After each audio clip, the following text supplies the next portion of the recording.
Hello everybody. It's been about 2.5 months since I made a video. I hope everybody is doing well through these times of this COVID-19. Hope everybody is safe and healthy. This video here is about my 1992 Toyota 4runner with the 3-liter.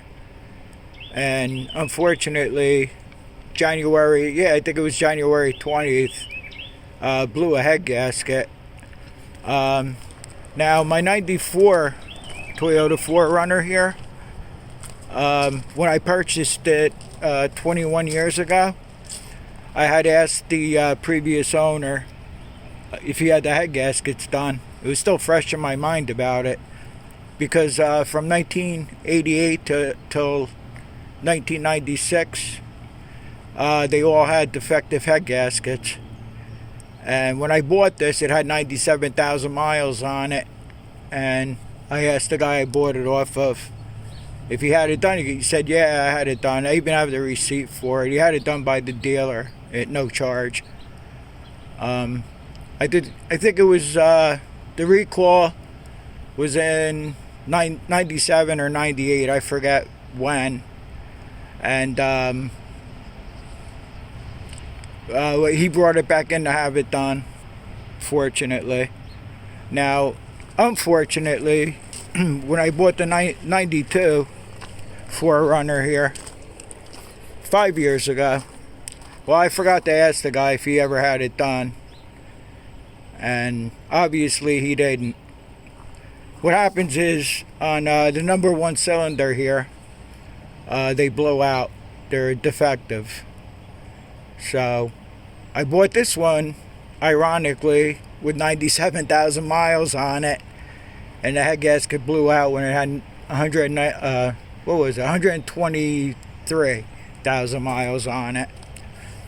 Now, with this engine here, you have all kinds of vacuum lines, brackets, and I mean, I had to take a lot apart on this.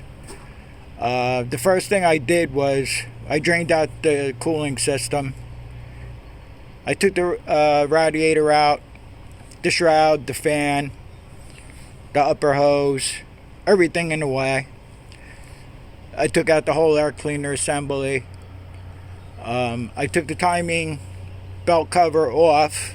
And the first thing you want to do with these is, when you get to that point where you have pulled everything off the front of the engine, what you want to do is bring the engine to top dead center. Reason being, this is an interference engine.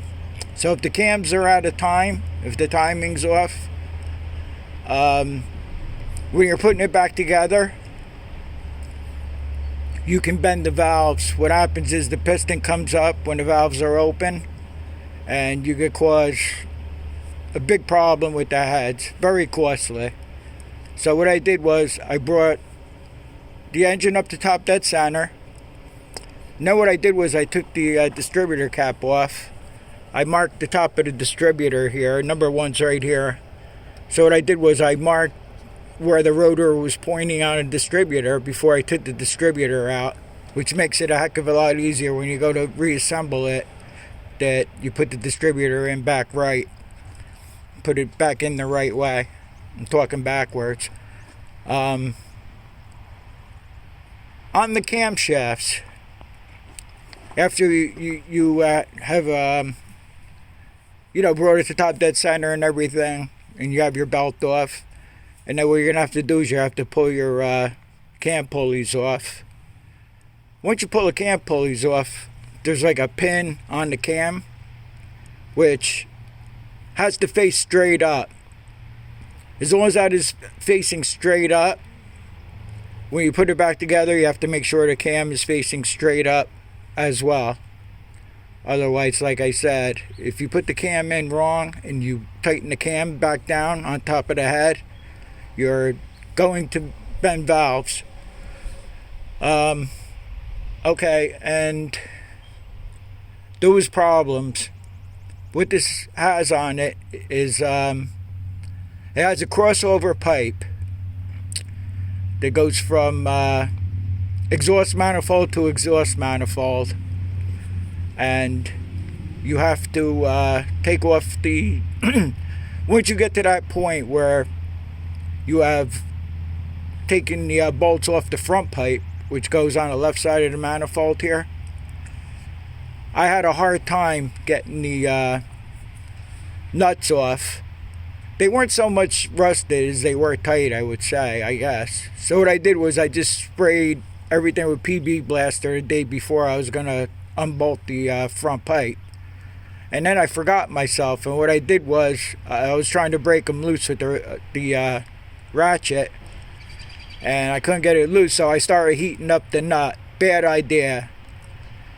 When I was taking the nut off, I got to the point where it just wouldn't turn anymore. I had to more or less force it off, and it destroyed the threads from where the nut goes on. And fortunately, well, before I put it back together, I just cut off the bad part and got brand new nuts for it. So as far as the rest of the nuts go, I took my chances and used the air gun to loosen them, which worked out pretty good.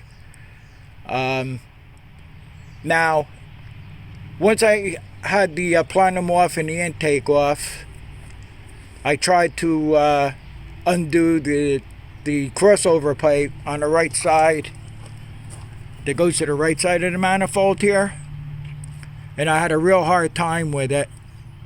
So what I did was I just unbolted the heads. I took all the bolts out of the heads. Now this is a V6 engine, so what it was it was fighting me trying to pop the heads off, but I eventually got the heads off, and then I just pulled the two heads forward with the crossover pipe still bolted up to it. And I took my chances again, and I was able to get in there with the air gun, and I took the 3 nuts off that holds the crossover pipe to the manifold. So I got lucky with that.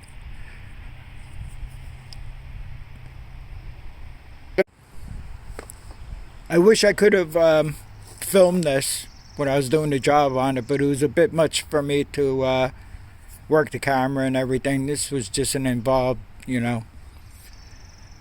pain. It was a pain. Another thing I want to point out, while you have this whole thing apart here, you're going to want to change the water pump. You're going to want to change the thermostat, the timing belt, anything that's involved to do when this thing is put together. You want to change everything. Now, the way this thing rolled off the assembly line, that's how I got it. It had the original spark plugs in it and everything. So let's talk about reassembly now. Of course, I had everything apart. I cleaned everything real good. The crossover pipe was still attached to the left side head, the driver's side head. You want to assemble it with that crossover pipe bolted to the driver's side head. Years ago, when this epidemic started with these things, I've had people that, I would tell them they would blow a head gasket on this 3-liter, and I would tell them, you could call your dealer, take it back to the dealer, and they'll do it for you. It was still under, I guess you would say, warranty for that. Yeah.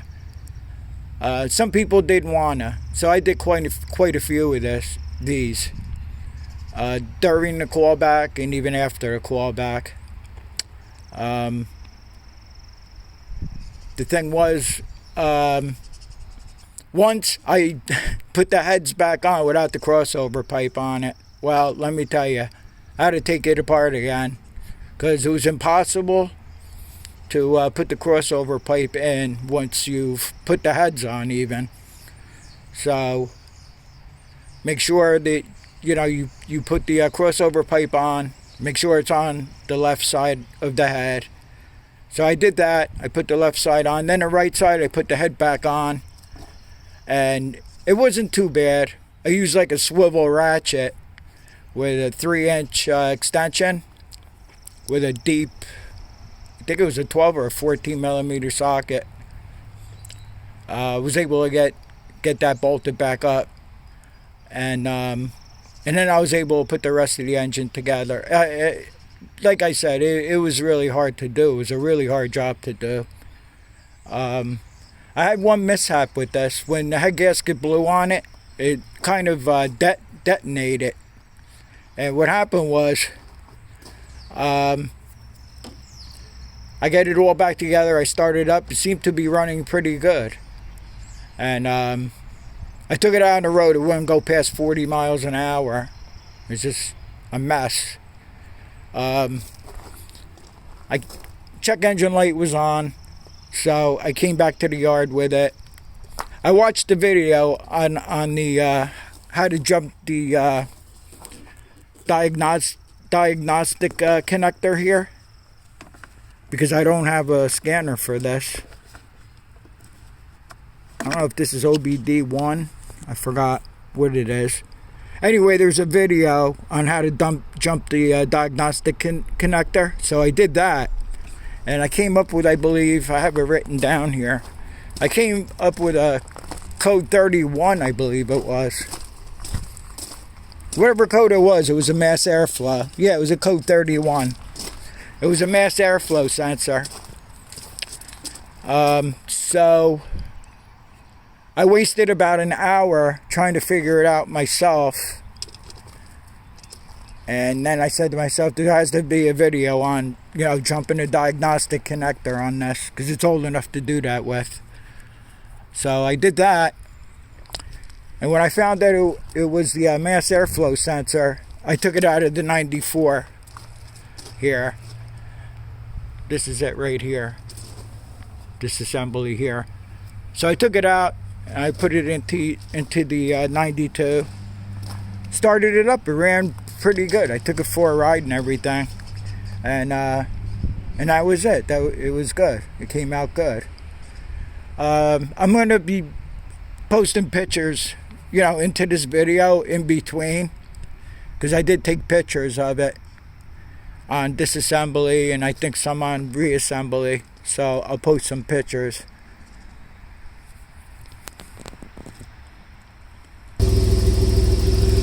And so it worked out pretty good. It runs pretty good. The muffler's got a hole in it, so I let that go for now. No valve taps or anything like that. Worked out pretty good. Now with this overhead cam, it has like caps to go over the spring where the cam pushes the cap to make the valves open and close. What I did was I marked all the caps, as I was talking to you about when I got cut off here, and I marked them all. I put them all back in, the way I took them out, so there's no valve taps or anything like that. I don't know if they're different. They might be different. I'm not sure. I don't remember. I don't even remember if I told you in this video. The spark plug, just the way this thing rolled off the assembly line, is how I got this truck. So I had the original plugs in it. So once I had the heads on it, before I put anything else together on it, I changed the spark plugs, which took me about an hour to do. They would move like a little bit, and then I'd screw them back in, move them back out. I kept spraying it with with a PB blaster. I finally got them out. I almost gave up on trying to get them out. I didn't want anything drastic to happen, but I just kept at it and took my time and did it. So I got new spark plugs in it also. And I hope you enjoyed this video. If any of you guys that watched this video have one of these, and if you have any questions, you could comment me in the comments below. And I hope everybody stays safe, and I'll see you on the next one.